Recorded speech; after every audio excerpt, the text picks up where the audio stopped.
NCP নির্বাচন বানচাল বা পেছানোর চেষ্টা করছে এমন প্রোপাগান্ডা ছড়ানো হচ্ছে যা সম্পূর্ণ ভিত্তিহীন। দেশে গণতন্ত্র প্রতিষ্ঠা এবং মানুষের ভোটাধিকার ফিরিয়ে আনতেই কোটা সংস্কার আন্দোলন গণ অভ্যুত্থানে রূপ নিয়েছিল। তাই সবার চেয়ে বেশি নির্বাচন চায় এনসিপি, সেই সাথে চায় সংস্কার আর গণহত্যার বিচারও। জামালপুরে পথসভায় এমনটি বলেছেন দলটির আহ্বায়ক নাহিদ ইসলাম। এরপর ময়মনসিংহে পদযাত্রা করে জাতীয় নাগরিক পার্টি। আর এটা ওইটা না, কাপড় ধোয়ার একটাই সলিউশন, চাকা অল-ইন-ওয়ান। দেশ গড়তে জুলাই পদযাত্রার অংশ হিসেবে জেলায় জেলায় চলছে এনসিপির পদযাত্রা পথসভা। প্রান্তিক মানুষের কাছে যাচ্ছেন কেন্দ্রীয় নেতারা। দিনের শুরুতে জামালপুর ডাকবাংলোয় অভ্যুত্থানে শহীদ 11 জনের পরিবারের সাথে সাক্ষাৎ করে এনসিপি নেতারা। পরে সাংবাদিকদের সাথে প্রশ্নোত্তর পর্বে দলের আহ্বায়ক নাহিদ ইসলাম বলেন, ভোটের অনুপাতে হতে হবে সংসদের উচ্চকক্ষ, আসন অনুযায়ী নয়। এ বিষয়ে ঐকমত্য না হলে জুলাই সনদে এনসিপি স্বাক্ষর করবে কিনা সে বিষয়ে ভাববে দল। উচ্চকক্ষটা ভোটের অনুপাতে হতে হবে, পিআর অনুসারে হতে হবে, এটা আসনের অনুসারে হওয়া যাবে না। ফলে উচ্চকক্ষ আমাদের ক্ষমতার ভারসাম্য এবং জবাবদিহিতার জন্য অত্যন্ত গুরুত্বপূর্ণ। সে বিষয়ে এখনো ঐক্যমত আসেনি।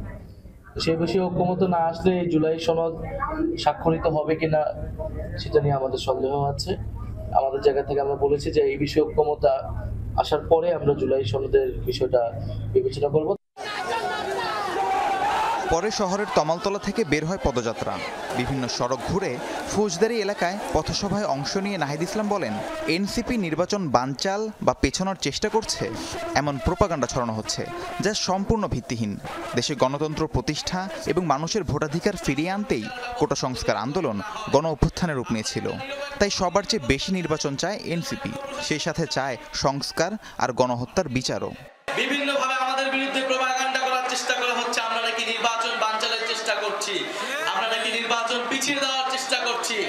আর এই গণ অভ্যুত্থান না হলে আপনারা নির্বাচনের স্বপ্নই দেখতে পারতেন না। নির্বাচন আপনাদের থেকে আমরা বেশি চাই, আমরা সংস্কার চাই, বিচার চাই এবং নির্বাচন চাই এবং সর্বোপরি মানুষের ভাগ্যের পরিবর্তন চাই।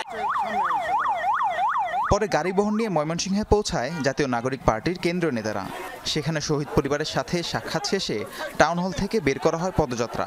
দিনের সবশেষ কর্মসূচি হিসেবে নগরীর টাউন হলে সমাবেশ করে এনসিপি। সেখানে দলের দক্ষিণাঞ্চলের মুখ্য সংগঠক হাসনাত আব্দুল্লাহ বলেন, দলের নাম ভাঙিয়ে কেউ চাঁদাবাজি করলে তা মেনে নেওয়া হবে না। আমরা মুখে মুখে বলবো নতুন রাজনৈতিক বন্দোবস্ত, কিন্তু আপনি ইয়া করবেন চাঁদাবাজি, এই জিনিসগুলো কিন্তু আমরা বরদাস্ত করব না। আমাদের লক্ষ লক্ষ কর্মীর দরকার নাই, আমাদের লক্ষ লক্ষ নেতার দরকার নাই। এই চাঁদাবাজের অভয়াশ্রম এনসিপি হবে না। কাল টাঙ্গাইল ও গাজীপুরে পদযাত্রা করবে জাতীয় নাগরিক পার্টি। চেষ্টা চালাচ্ছে রাহিম সারোয়ার, যমুনা নিউজ।